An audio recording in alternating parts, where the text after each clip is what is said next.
I ljudi, ovo druga epizoda, sada igramo opet Grova Garden. Evo, ovo je moj novac koji sam zaradio i u ovom videu ćemo igrati sa prijateljima. Ja već igram sa jednim, zove se Viktor i ako može da ga pozdravite svi. Jako je dobar prijatelj.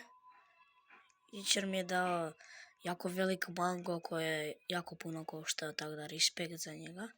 I u ovom videu ćemo pokazati moj garden i na primjer ubrati par frutova.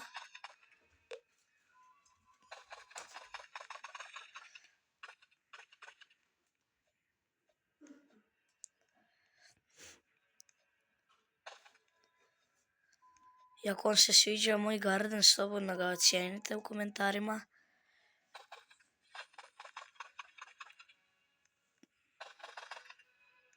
I ako neko može, neka u komentarima napiše svoj nick da igram sa njim. I ova epizoda je gotova. I